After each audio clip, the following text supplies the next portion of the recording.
arriving in U.S. mail from St. Louis in the original de Havilland DH-4 biplane in 10 bulky gunny sacks are the combined audiobook renditions and supplemental background information as presented in podcast form by moi, me, Robert P. Fitton.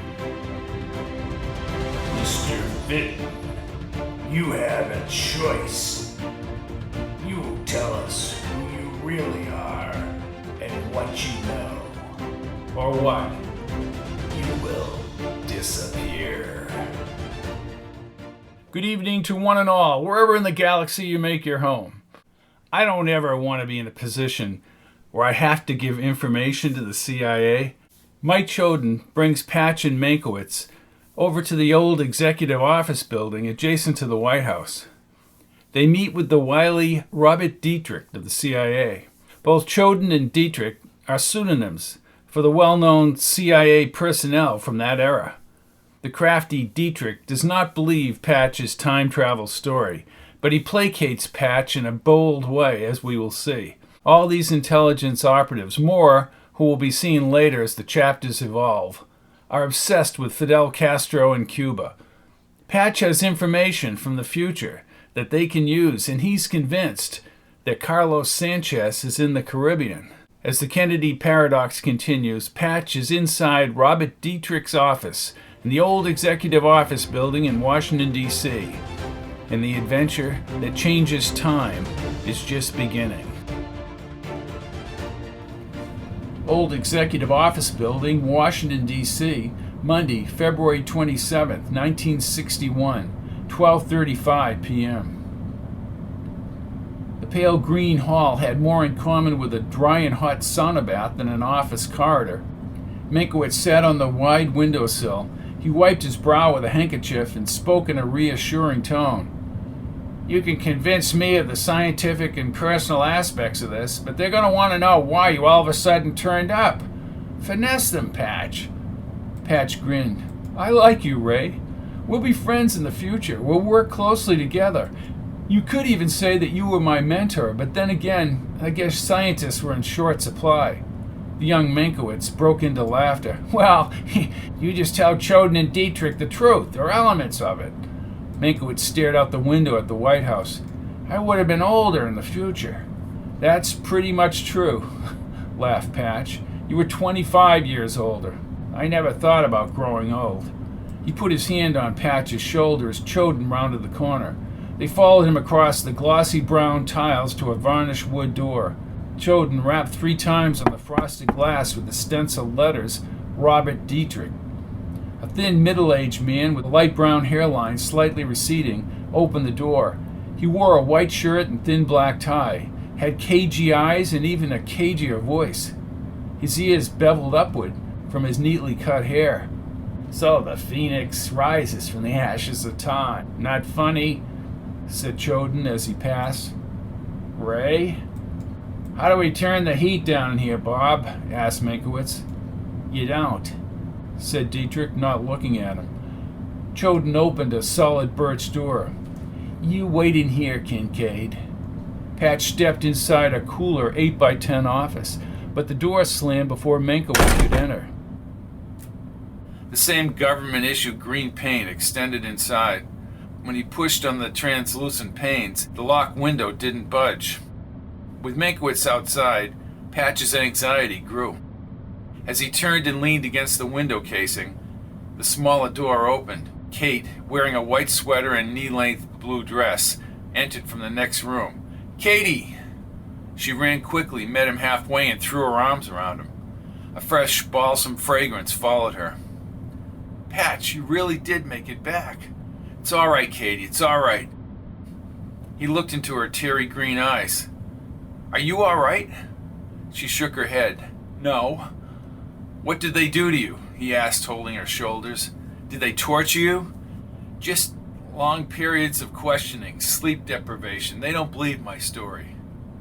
No, they don't believe me either. I can't say that I blame them. At Sector 13, you said something about being taken back. Retrograde? How much time do we have? There's no way to calculate that. I didn't think the chamber would work. It works.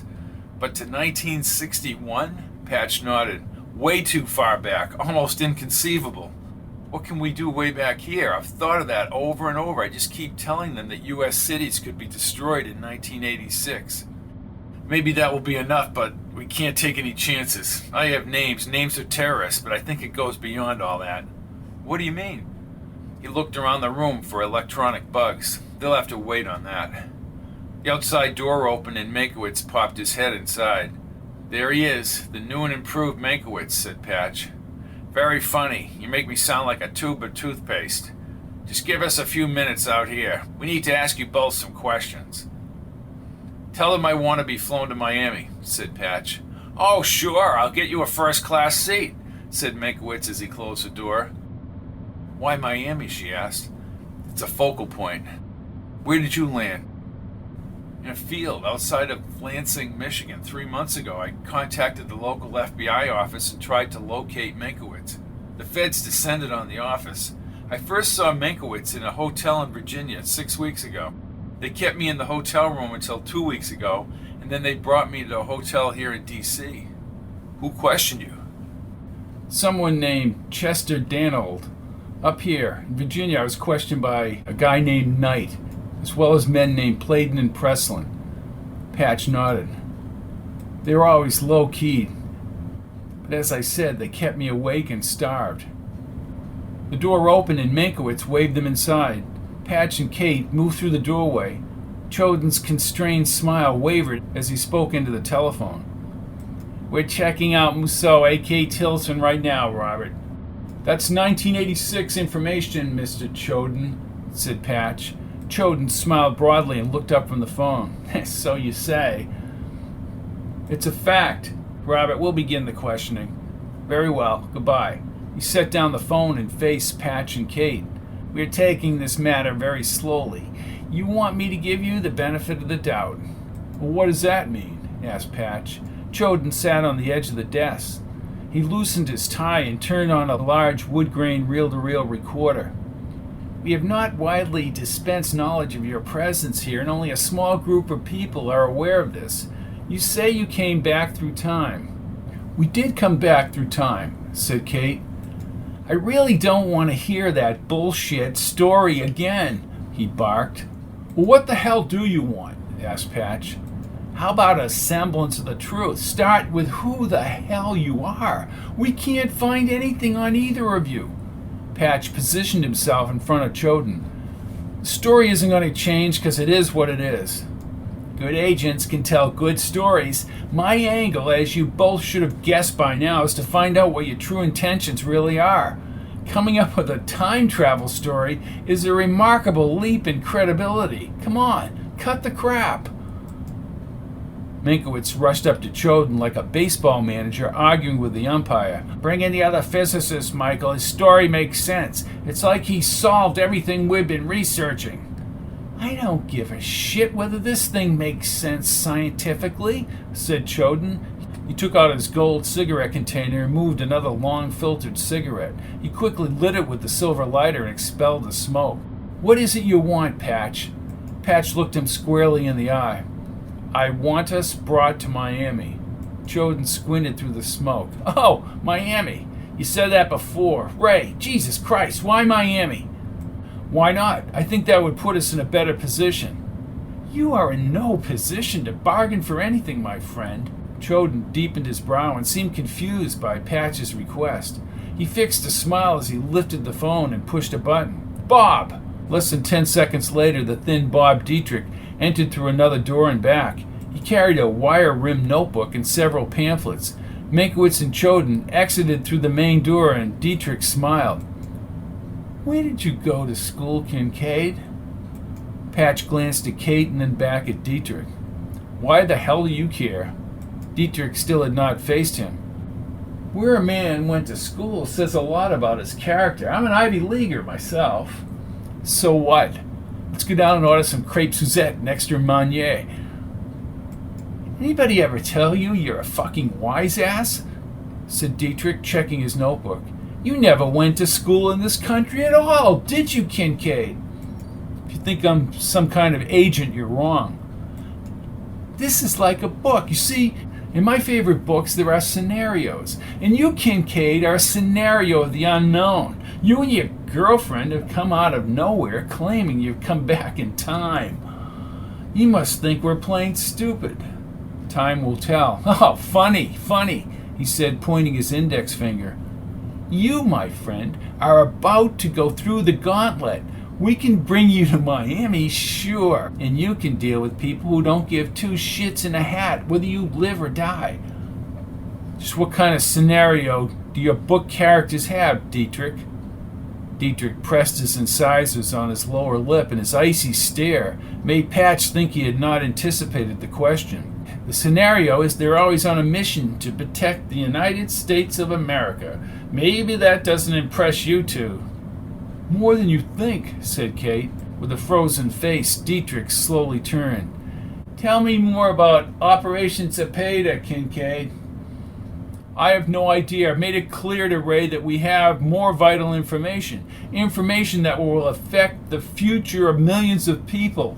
Clearly, I'm not the one with the imagination, said Dietrich. Why Miami, Kincaid? Why? Patch took a deep breath, still not comfortable about giving out information. Some of the players in the future are involved in the Cuban struggle now. Well, so it all comes to nest in Cuba. We broke off diplomatic relations with Fidel in January. It's Zepeda, isn't it, Kincaid? Or have you been working with knowledge of A.C. Rav? What? He studied Patch's face. Do you have a Russian connection? No. Russian affiliations are not taken kindly by those who have put their lives on the line for freedom.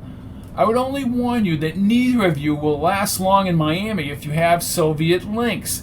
And I don't think I have to tell you that the United States has a vested interest about what goes on in Cuba. And so do I.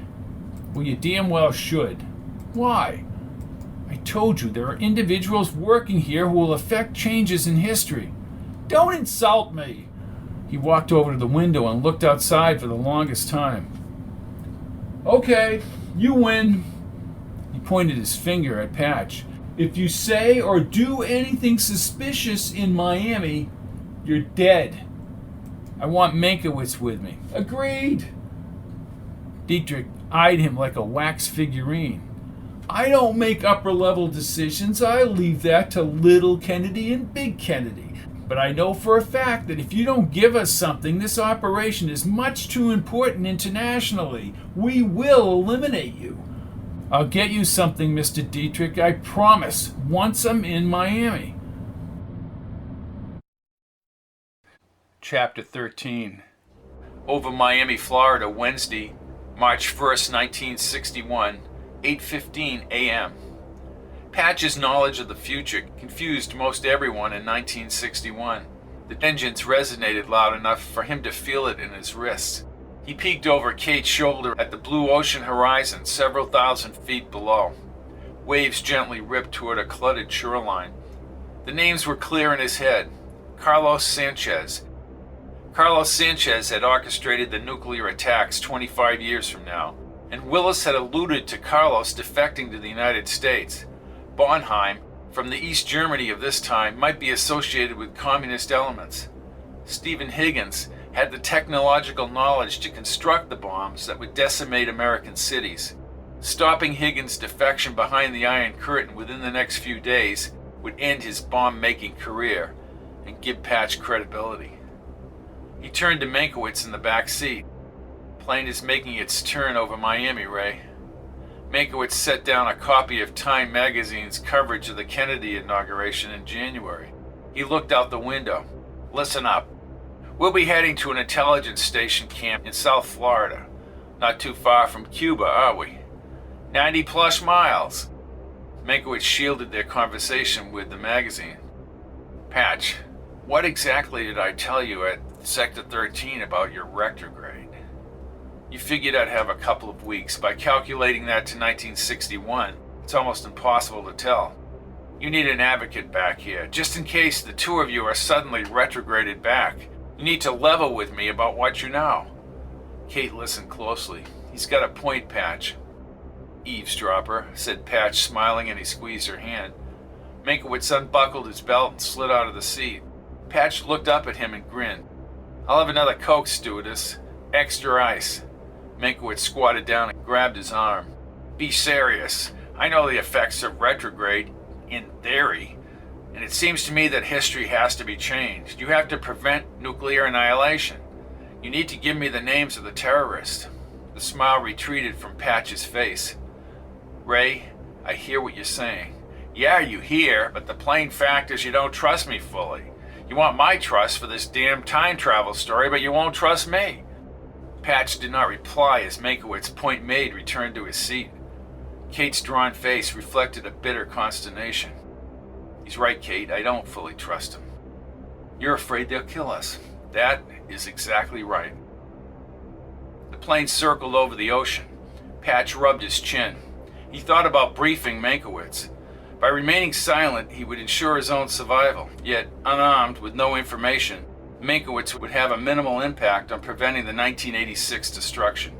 He closed his eyes and held Kate's hand for several minutes as the jet dipped downward. The bright sun stung his eyes, and an array of palm-dotted roads materialized through the window glare. The entire landscape below and the Caribbean were like sectors in some advanced video game. Yet Cuba had emerged as a real place less than 100 miles away. Castro created problems Patch could not understand. Carlos, Bonheim, and Higgins were real too.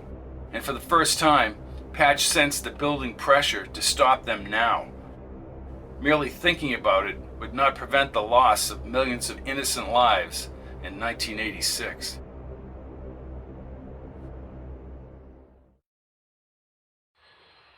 Fort Lauderdale Hollywood International Airport, Broward County, Florida, Wednesday, March 1st, 1961, 9:19 a.m.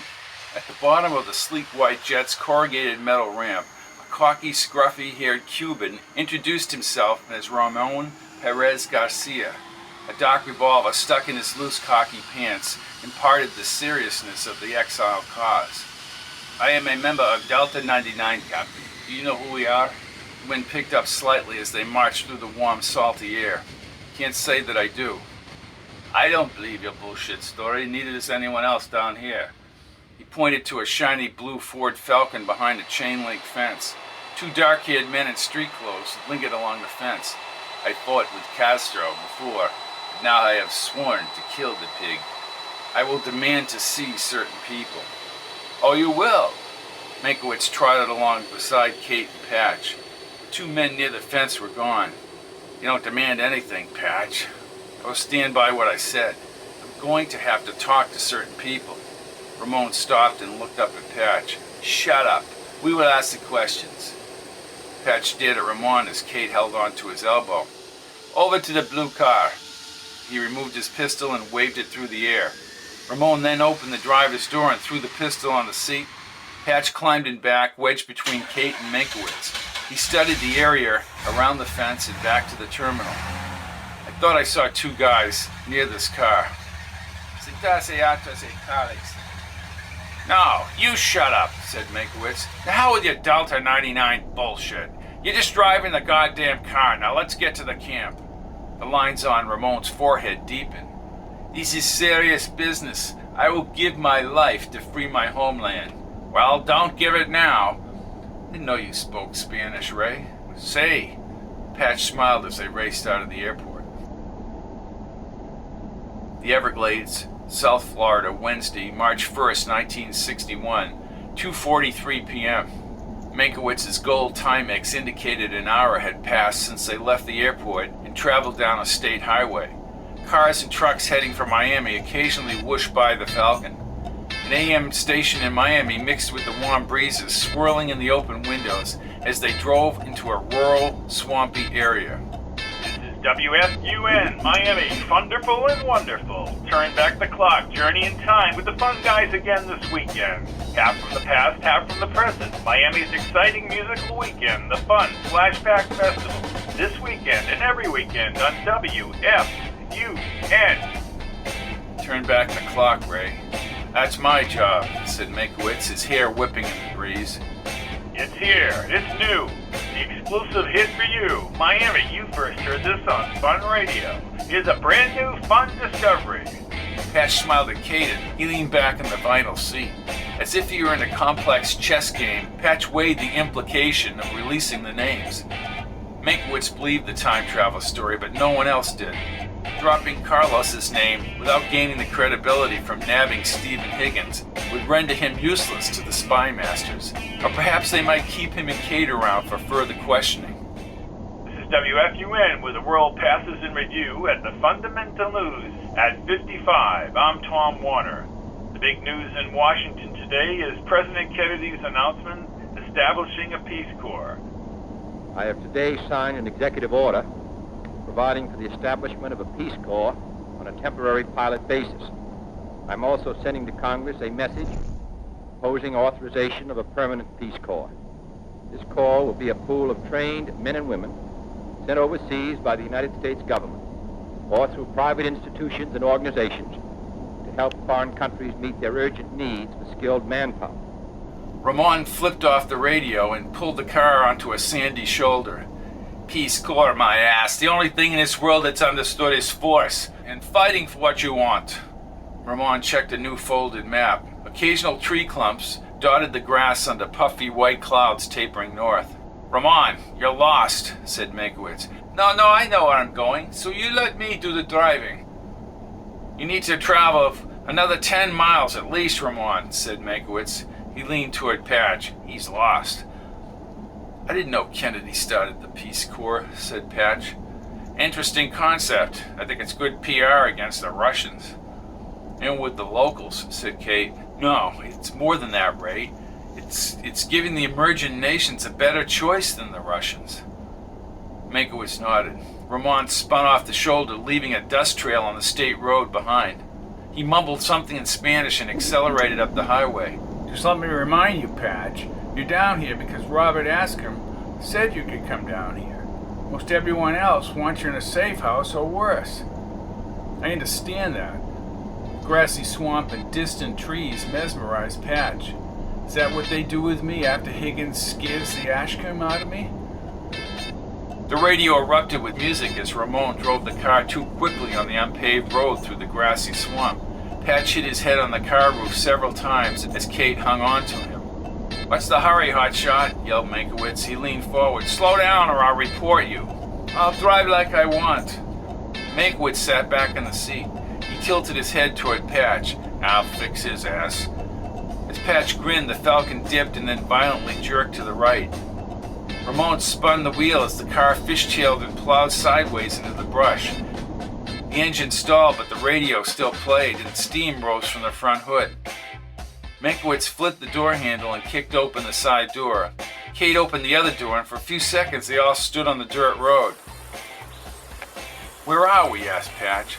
We're less than a mile from the camp. What about Ramon? Meinkewitz turned. Never mind him. Come on, let's hightail it to the checkpoint. He held Kate's hand along the gritty road. The birds had an odd chirp like a blue jay and frogs clicking continuously. Meinkewitz actually marched ahead of them. I keep forgetting that Ray is 25 years younger, said Patch. A guttural sound echoed from the water to his right. What the hell was that? Don't worry, it's just a gator. Patch gripped Kate's hand as they ran up to Meinkewitz. A what? Gator. Running a zigzag pattern if he exits a swamp. Oh, great, said Patch as he looked over his shoulder. And the gator bellowed again. Patch, already jumpy, rushed by him. Meinkewitz broke into a full laugh. A checkpoint with 2 brown army tents on either side blocked the road 300 yards ahead. Patch turned to ask Meinkewitz about the tents. Back across the swamp, a huge explosion shook the area. Patch, Meinkewitz, and Kate dove to the dirt. Come on, down to the tents. Marines in full combat gear rushed down the road and assumed a horseshoe formation with rifles pointed. Patch's heart pounded as Kate hung onto his arm. All of this, and now we get blown away. Meinkewitz stood. Get under control, Patch. The Marine ordered them to freeze. How are you getting out of this? Asked Patch. Several soldiers advanced up the road with M16s drawn. Relax. Meinkewitz removed his wallet and unfolded a gold badge. A clean-shaven Marine spoke first. Identify yourself. He held the gold badge toward the soldier. Meinkewitz. The Marine took this badge and quickly handed it back. What happened, sir? We were driven from Lauderdale in a 1959 Ford Falcon, tag number 16G45119. Patch raised his brows. A Ramon Perez was our driver. He drove like a maniac up this road and ditched the car in the swamp.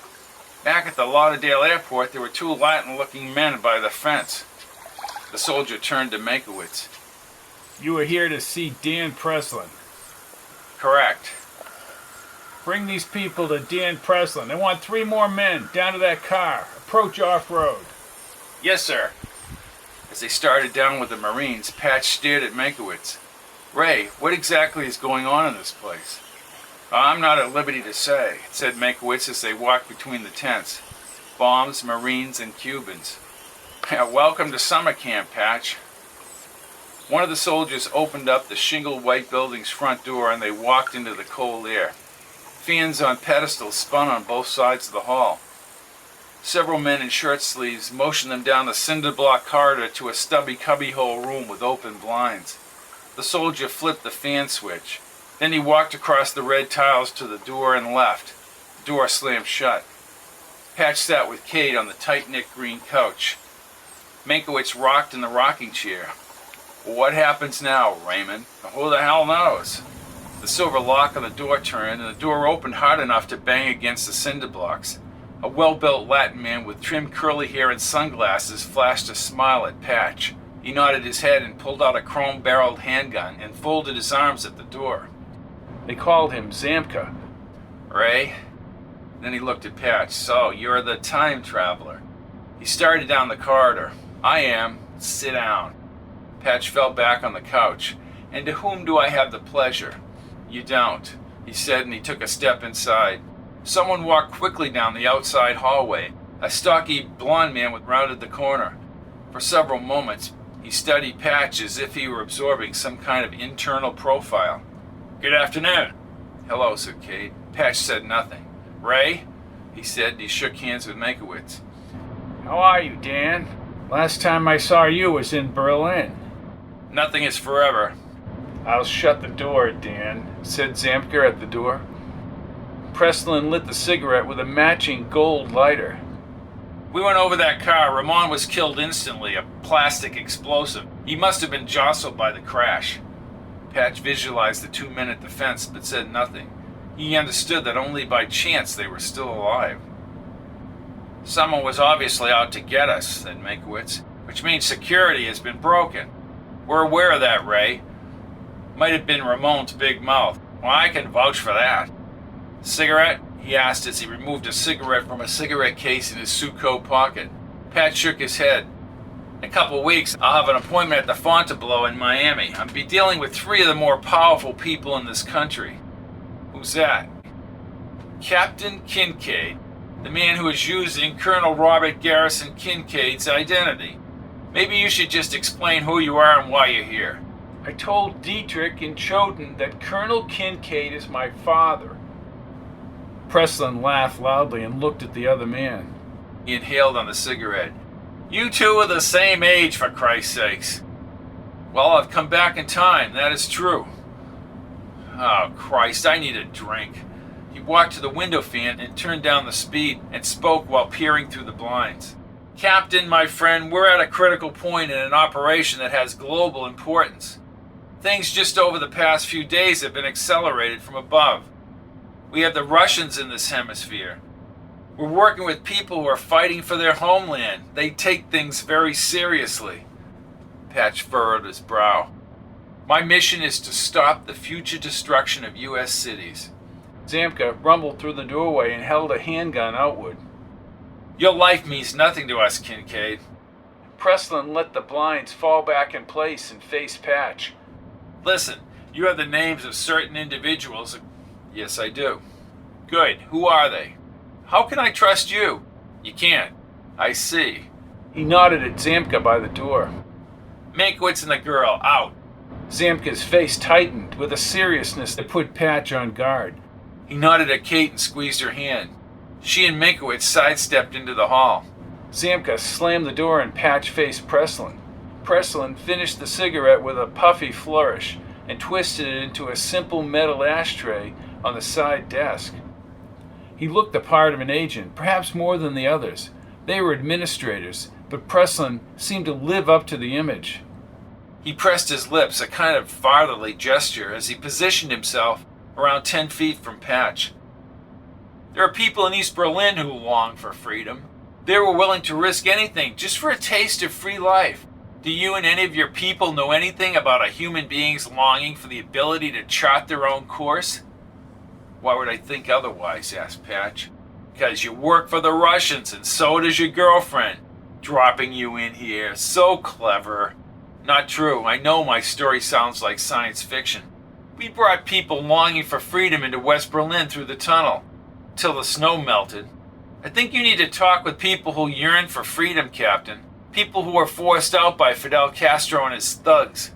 Listen, you're working for Alexander Moon. Moon was before my time. I'm trying to prevent nuclear attacks in the future. So you say.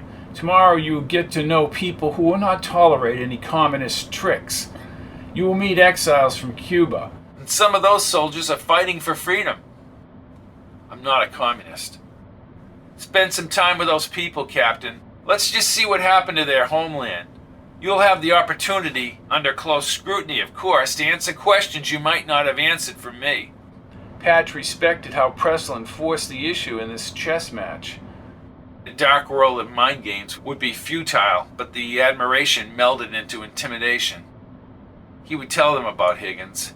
It would be a matter of time before they located the doctor and prevented his pending defection to the old Soviet Union. Patch spoke with the clarity of a public address announcer. Dr. Stephen Higgins. Preslin stopped and rotated like a panning security camera. And who is Dr. Stephen Higgins? What relevance does he have to this operation? Patch stood and walked slowly across the room to Preslin. Except for his blinking, bulging eyes, he didn't flinch. You'd better locate him. Why? This man will build the nuclear bombs in 1986. Oh, come on, Captain. Cut the shit. Send Meinkewitz in here. Patch became annoyed at not being believed. Meinkewitz returned to the room and Preslin closed the door. Ray, who the hell is Dr. Stephen Higgins? Higgins does research up in Wisconsin. He's not high level by any means. I know of him, but I've never met him. He will be high level. He's about to defect to the Soviets sometime at the beginning of March 1961. Higgins, a defector? Makes no sense. Why him? Asked Preslin. I suppose if you studied his politics, you'd probably find out. Patch looked at Meinkewitz. Listen, Higgins will mastermind the building of the bombs. Stop him from defecting and you have a good shot at stopping the nuclear annihilation. The program, unless he's already defected, was in early March 1961, and that's what Ray told me. Why did you tell him that, Ray? In the future, I told him, answered Meinkewitz. Preslin laughed for the first time. Okay, I'll accept this absurdity. Where can we nab this bomb maker? Menkiewicz's face contorted as if he had persistent indigestion. He paced between both men. The Soviets wouldn't want Stephen Higgins. It would be like a major league team going after a high school player. What do you want us to do, Captain? Asked Preslin. Don't let him go over. I'm not saying kill him or anything, just don't let him defect. Meinkewitz pinched the bridge of his nose. This man dabbles in quantum mechanics research on a low level. He certainly hasn't made a name for himself. Yet, you knew who he was. I don't remember him building nuclear bombs. I'll make some calls. We'll question Higgins.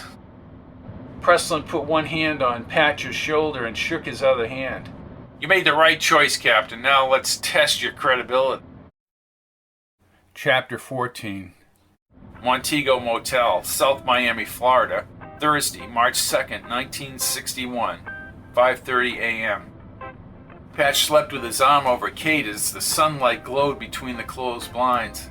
A heavy knock at the musty motel's outside door caused him to sit up quickly. Kate pulled up the sheets. In his shorts and undershirt, Patch peeled back the blinds. 3 unknown men, probably Cubans, dressed in casual chino pants and light-colored shirts, milled about the parking lot. Who is it, Patch? Meinkewitz? No, I don't recognize him, Katie. Then a short, stocky guy in a light brown Aussie hat banged loudly on the door. This guy's off the wall. I'd better let him in. She wrapped the white terry cloth robe over her gown. Patch unlatched the door chain. He opened the door and the soldier stomped by him. The other men filed into the room slowly and surrounded him. The soldier flipped back his hat, revealing a sandy crew cut. He had a grating voice, and his face, already red and sweaty, looked like it came off a dog food can. "Higgins' wife reports that he's missing, Kincaid," growled through gritted teeth. "Just who the hell are you?" asked Patch, stepping forward. The soldier did a double take and then stepped nose to nose with Patch. "I'm Sergeant Savage. You and your smart-ass story, Kincaid. Do you have any idea what any member of Intercept would do to you? We aren't fooling around here. Let's cut through it. Where's Higgins? Has he already defected? And how do you know all this?" "A little birdie told me." The serviceman clenched both his fists, and his neck veins bulged. "Don't get cozy with me, asshole." Kate, frightened by the exchange, moved forward, but the two men in civilian clothes held her back. "Leave her alone. Shut up." Savage removed his gun from the holster. Patch wanted to punch his face. This man, Stephen Higgins, was involved in things that, shall we say, would be very beneficial to the Soviets. He defected right here off Miami in early March 1961. You better pray that he hasn't already defected. The wide-eyed soldier grabbed his shirt. Patch tried to push his muscular arms, but found himself pinned against the wall with the gun pointed at his forehead. "We're talking about United States security. You will tell us how you knew about Higgins." Kate broke free. "Leave him alone. He's telling the truth. Get her the hell out of here." Then he turned back, still clutching Patch's shirt. "Screw you, Kincaid. You're a liar. A damned liar. I've told you, we came back in time. You're lying, and now you're gonna die, Captain Sci-Fi. We know this story was your cover, just to confuse us. You may have all the scientific answers to con Meinkewitz, but you don't con me, mister." A middle-aged man, hair-cropped, entered the room in military fatigues. His calm demeanor contrasted with the sergeant. "Get this pit bull away from me."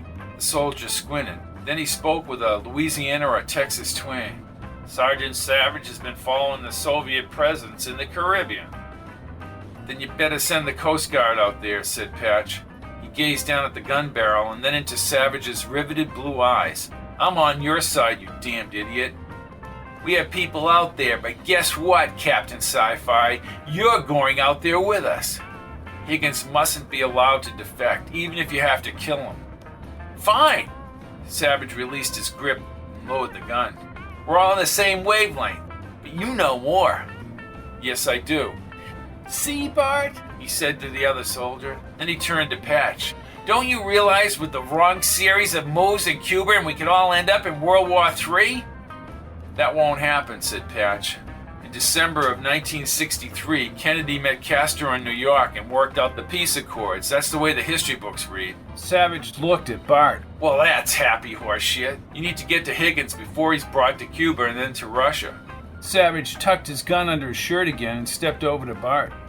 "Either he's the most sophisticated liar I've ever met, or he really has come back through time." "Where will Higgins defect? Off Miami?" "I think so. I treat your story very seriously." The shorter Savage moved in again and pointed his finger into Patch's chest. "Guess what? You two are coming out with us later this morning. If Higgins is really defecting off Miami, we'll find him." "Then you are taking my word seriously?" asked Patch. "When it comes to the Russians, Captain, I take everything seriously." Then he looked at the Latin men and Savage. "Clear the room. I want a few minutes with the captain." "Patch," said Kate. "She can stay." Savage pushed the men outside and gave one last sneer at Patch before he closed the door. Bart sat on the edge of the sofa. "I'm Bart Vanderborn, by the way. Are you in charge of this maniac? Listen, you'll gain a great deal of credibility, Captain, if Dr. Higgins is caught trying to defect off the coast. I would ask you to reveal your true identities or your handlers." "We're telling the truth," stated Kate from the edge of the bed. "Such a story is beyond my everyday experience, so I have to discount it," he said, exhaling the smoke across the room. Then, said Patch, we'll have to deal where we can come together, like the Higgins thing. True, he said as he moved over to the blinds and looked outside. I've got people out there who are willing to lay down their lives to get Castro out. I need to demonstrate. I'll be right there with them. Someone knocked at the door. A middle-aged man in a khaki shirt and pants leaned in the doorway, checked his watch, moved inside, and shut the door. He put on his glasses and read from a folded piece of paper. We're okay, Will, said Bart. Bart, this is from Atsugi, Japan. Dated 2200 hours yesterday. From a commanding officer, Colonel Kincaid. That's my father. Bart sidestepped to Patch and studied his face. Then he ran his index finger along the scar. Well, I'll be damned. That's an old scar. We're going out later this morning to search for Dr. Higgins. Can they get Colonel Kincaid and the son back here?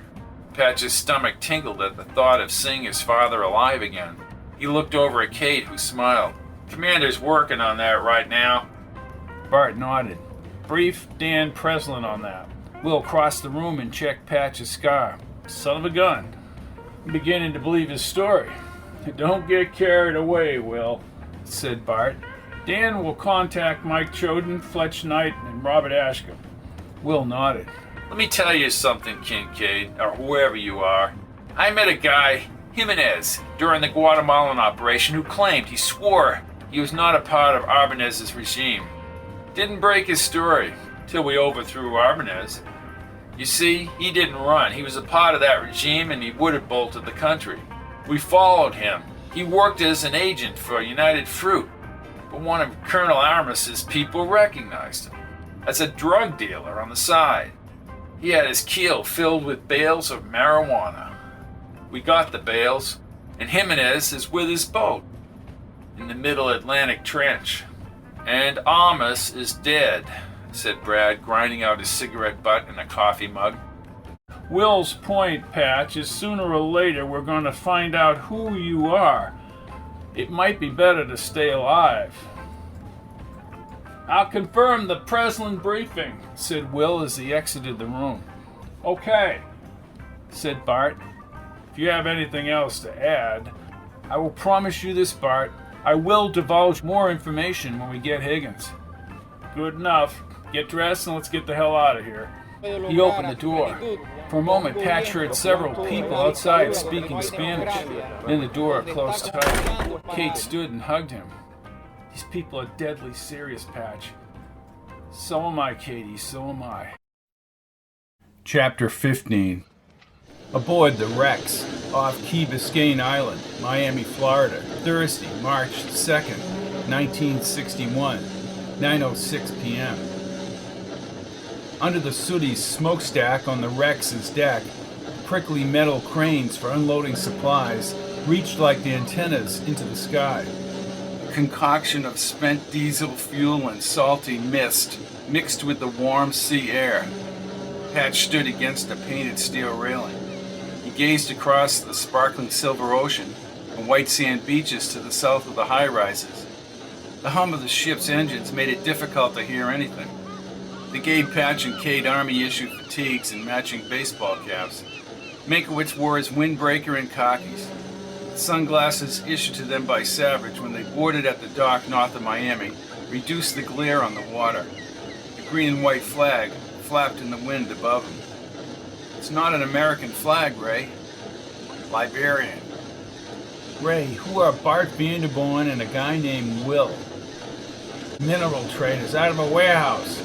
Stock Island, not the Key West.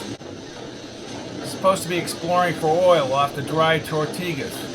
It's a CIA warehouse controlled by them to run arms to Cuba. Their boss is Anthony Ponce, said Meinkewitz, pointing to the island ahead. I'd like to retire someday right there. Spacious houses with sleek boats docked out front line the ocean. What island is it? Key Biscayne. There's a beautiful golf course right down there before the bridge. Believe it or not, I played a round of golf with Eisenhower 6 years ago in September. Patch lowered his sunglasses. Just you and Eisenhower? Okay, I was a part of the group, but I did talk to me. He looked over at Kate in the chair. About your work? Meinkewitz smiled and lit a cigar. No, he asked me how I'd play the next shot. Were you that good at golf? I stink. Puffed on the cigar as the engine revved and they moved diagonally away from the island. Patch, he was in a sand trap and I told him just to whack the ball. And he thought I was a golf pro. The real pro comes by and tells the president he's the pro. Ike glances back at me and I slink back into the crowd. Patch held the rail and laughed as he leaned back. Well, it sure as hell wasn't funny at the time. So what should you do to hit out of a sand trap? I'll never forget what the pro said. Take an open stance. The face of the sand wedge should be pronounced when it makes contact with the sand and then the ball. He told the president to loosen the lead hand. Let the club do the work, Mr. President. And you just wanted to whack the ball. What the hell do I know, Patch? Then you guide the club and hit it 2 to 3 inches behind the ball, and then whack it when you make contact, and follow through. Then you were right. Yeah, except Ike would have smacked it further in the sand. He actually shot it onto the fairway. Wasn't too much longer he had that heart attack. At the Cherry Hills Country Club in New Jersey. With my luck, he would have whacked the ball and keeled over, and they would have put me in the hoosegow. Patch smiled and shook his head as he stared out into the open ocean. You know, the odds are we're not going to spot Higgins. He could leave at any time during the next few days. We're not the only vessel out here, Patch. They have choppers in the air and I think the Coast Guard. Inside the bridge, rising from the center boat, Savage paced behind the slanted windows. Patch studied the older vessel, piloted by a wrinkled-browed, scruffy, dark-haired Cuban named Bayo. Cuban named Enrique Lopez stood guard with a machine gun on the bridge. Zamka, outside the door where Dan Preston had interrogated Patch, stood on the bridge with Bayo.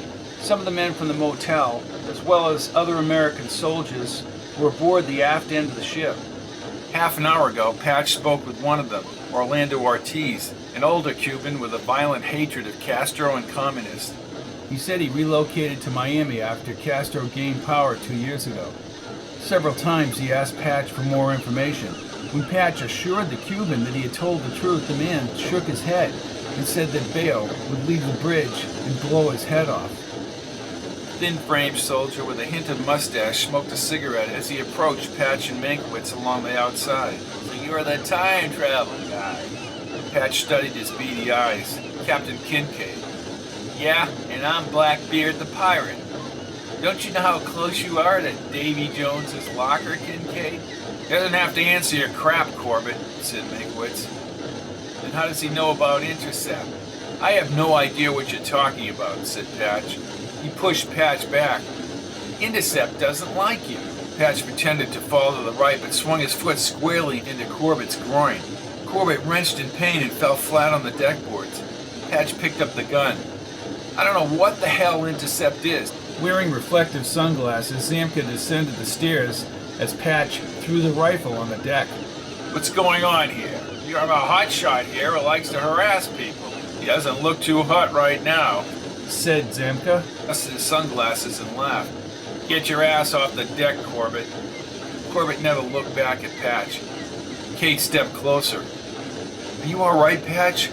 Patch noted Zamka's orange windbreaker ruffled like the faded flag on the mast above. Patch, let's talk. Sure. Other vessels, including red and white Coast Guard boats, swam past the breakers and farther out to sea. Your friend Higgins has been under surveillance by the FBI for the last few months. It's purely routine. Patch shrugged his shoulders. Why? Seems as though Higgins was working on refining nuclear warheads for intercontinental ballistic missiles. I just received permission to speak to you about it.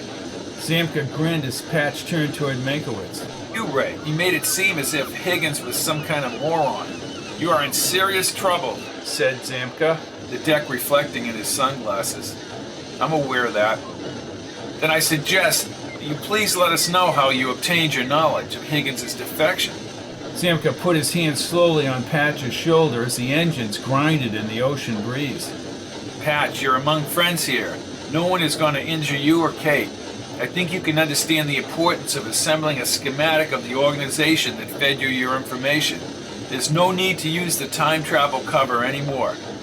Patch put his arm around Kate as the boat rolled over the waves and another plane buzzed overhead. He fully realized the magnitude of his predicament. What I could make of some story, Mr. Zamka. Zamka. But I don't belong to any organization. He's telling the truth, said Kate. Patch went over the whole 1986 project with Meinkewitz. Meinkewitz shook his head. Well, that's true, but Sector 13. We all know the story. Obviously, you're a physicist of some kind. We've verified that part of your story. Look, I don't know how long I can hold off certain people. You mean Knight and Ashcombe up in Virginia? These members of Intercept, the Exiles, and the others. They don't want a security leak like what happened with Ramon. How did security break down? Asked Meinkewitz. Ramon told several exiles that he was transporting Johnny Rosselli from Los Angeles. Now, why would he say that? That was to cover Ray, but Rosselli has a lot of enemies. Well, that's true. I won't repeat my story, said Patch, but I will say that if we find Higgins, you'll know I was telling the truth. Oh, really? All it means is you knew he was going to defect. For whatever reason, I need more information. The information, Diego, is my only security. You may be right. He turned, but then he stopped and yelled back as the boat hit a few waves. You took Corbett down quick. That's in your favor. We admire that.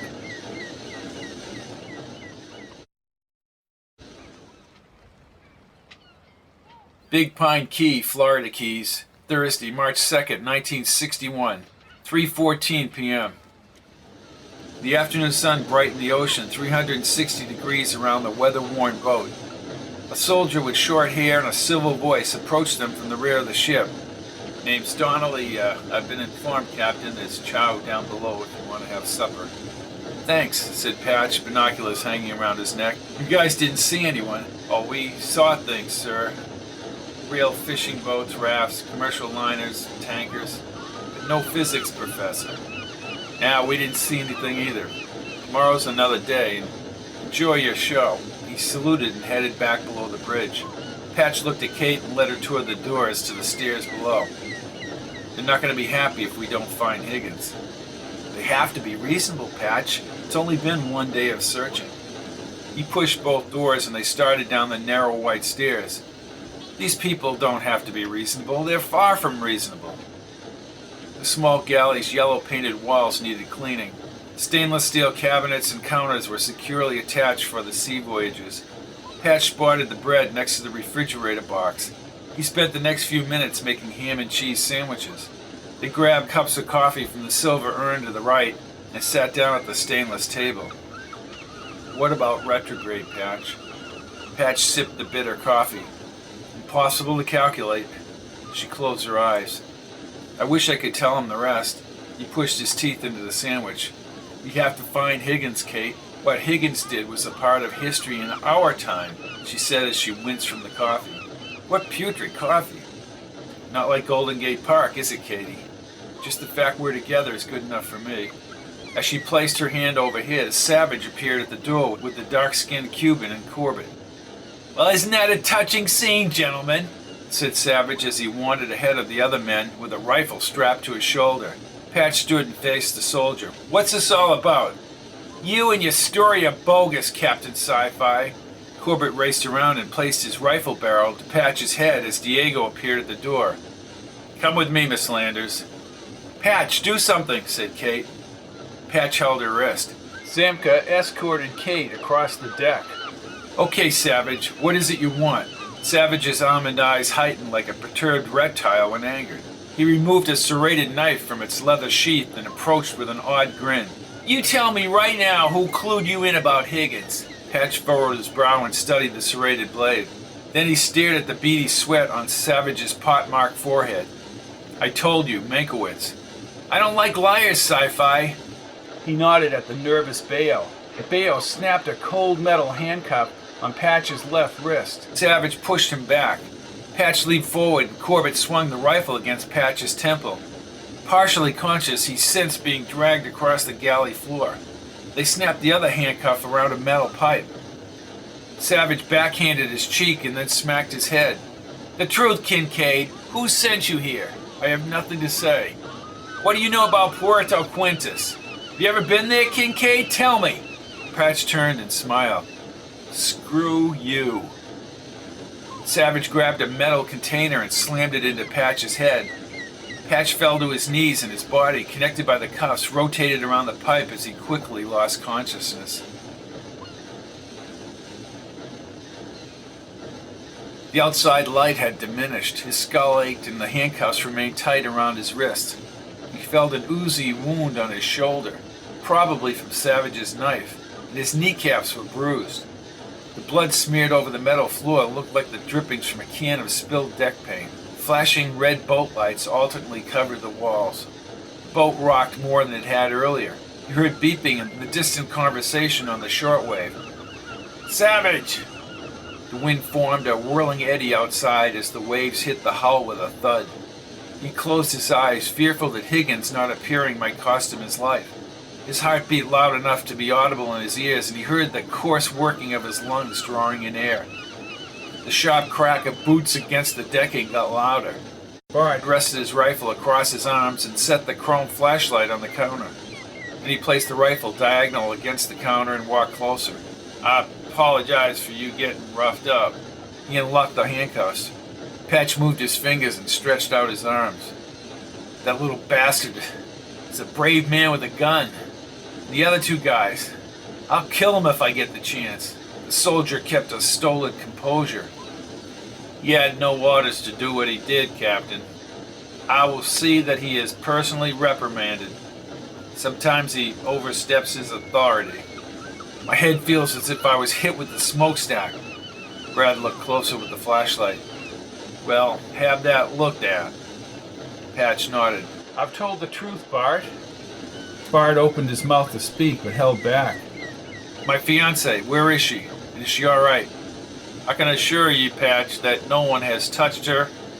She'll be brought back to the mainland on another vessel." Patch held onto the pipe. His entire body throbbed. "Don't suppose I can verify that?" "No, you can't." "Are we headed back to Miami?" "No. We're proceeding to an operational base in the Keys for the night. It's a cabin off the bridge where you will sleep. We'll get you some food before that. There's a shower and a bath up there, too." "My story's not going to change, Bart." Bart sat on the edge of the counter. "I care about one thing, Higgins. I don't want him going over to the Reds. They're doing it in Cuba like they did in Laos. The North Vietnamese Army established Enclave 959, ran it all out of Hanoi to help the Pathet Lao. Castro's of the same ilk, Captain.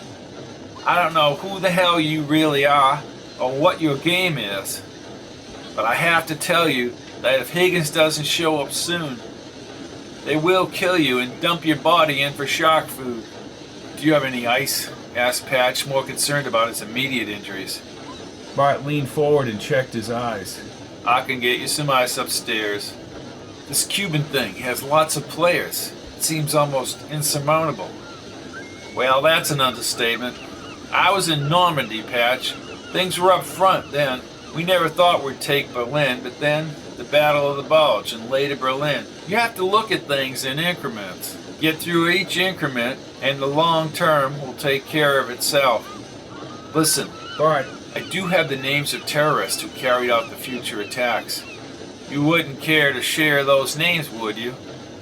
"I will when we find Higgins." He held his hand on the base of his spine and stretched. "Right now, those names are keeping me alive. No, Patch, as the senior officer aboard this ship, before I return to the Gulf, I am the one keeping you alive." Big Pine Key, Florida Keys, Thursday, March 2nd, 1961, 7:45 p.m.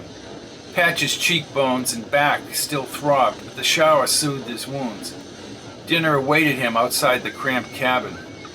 Through the portal, he observed a small fleet and a buzz of activity on the island key south of Miami. In the mirror, the swelling partially obscured his right eye. Given the opportunity, he would kill Savage. With a knock on the cabin door, he prepared himself for yet another confrontation. Bart stood at ease in a smaller gallery. Checked Patch's eye. "I can get you medical attention for your head this evening. We have personnel here who can attend to it. I'm okay. Where's Savage?" "I'm not at liberty to say." He motioned Patch to a dinner of meat, potatoes, and green beans spread across the metal table bolted to the floor. Men like Savage can cost a mission. Mean Puerto Quintes? Bart did not respond to what Savage had asked Patch. Coffee? Sure. Bart poured the coffee from a blue metal pot. Tell me what you know about El Barbudo. What is that? Asked Patch as he sprinkled sugar and solid creamer into the metal coffee mug. El Barbudo is Castro. Brad smiled and Patch drank the lukewarm black coffee. Castro should never have controlled Cuba. True, said Bart as he straddled the bench. Continuously scanned Patch for any change in his demeanor or facial expression. The SOB should not be in power. When this so-called revolution started, Castro and his boat, the Grandma, ran aground in a mud bank in the Oriente province. No radar and a 62-foot yacht. El Barbudo fell overboard. What a joke. Batista brought in the B-26s. Only 12 out of 83 of Castro's men remain in the Sierra Maestra Mountains. Sierra Maestra? Asked Patch, thinking back to what Meinkewitz had said about Carlos Sánchez. Ah, I may have struck a nerve, Captain. One of those men who was in the Sierra Maestra is one of the terrorists. In the future, said Bart with a hint of a grin. Patch sipped the coffee and then grabbed his fork. You mind if I have the chow? Go right ahead. Bart pressed his lips. Now you ain't gonna make me go to the telex and have Stebbins track down all the names of those men, are you? And then, I tell you, said Patch as he chewed the beef, and then my usefulness diminishes. You aren't as dumb as Kane and Choden thought. Right. Kane is flying in Colonel Kincaid from Japan. Patch's eyes watered at the thought of his father being alive in this time period. But he also wondered about Korbinski's view of time. Either you are very good or Colonel Kincaid is your father. He is. And you're telling me that you're the little kid, his son, as well as the adult, his son. My father died in 1979. Listen to me. John Kane developed that project your father's involved in. Hell, that ups your importance. That project is classified. I'm wondering if the Russians sent you over here after Gary Powers was shot down. Dad told me when I was a kid, Eisenhower wanted to bring down Powers. Bart leaped to his feet and banged the table. Damn it, Patch, who the hell are you? That 1986 terrorist was in the mountains with Castro. Oh, he is the terrorist who engineered the plan to nuke American cities in 1986. Who is he, Kincaid? I'm not saying right now. But I do know what he plans to do. Bart sat down again. Tell me what you know about Trinidad.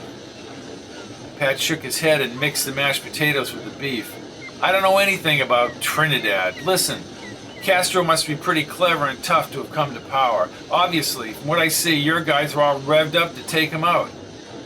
Who are Rangel Bago and Che Guevara? Pat again shook his head.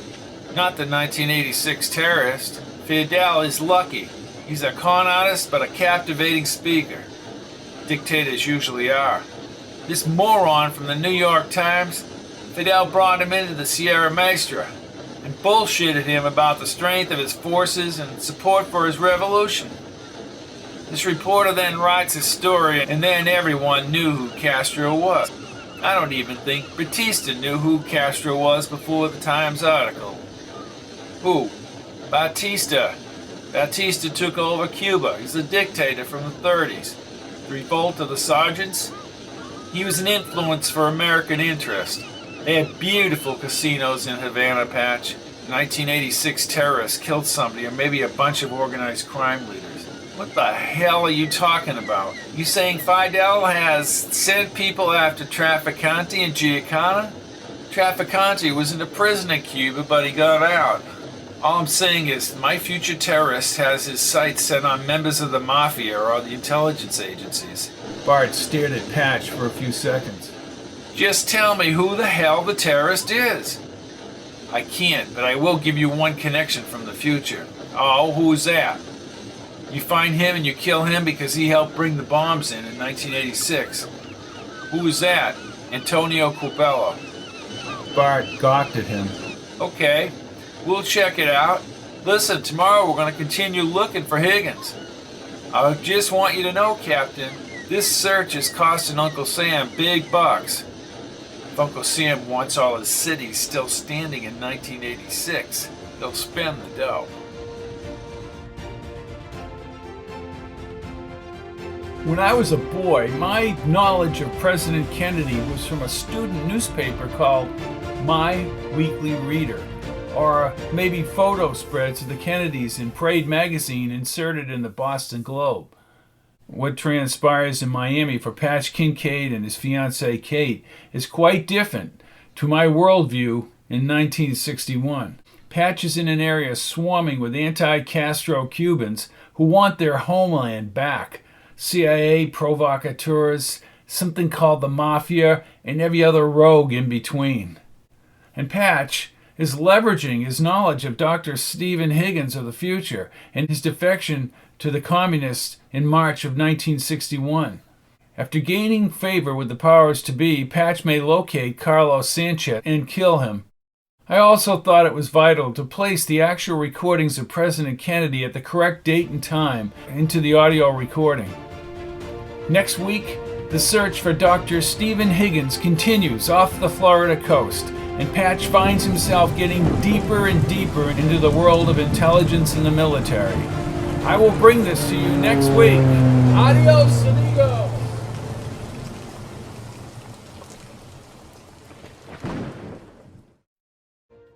All of my books are available in paperback, Kindle, and audio at www.fittonbooks.com, or you can look at the list of audiobooks separately at pizzazz-pizzazz.com.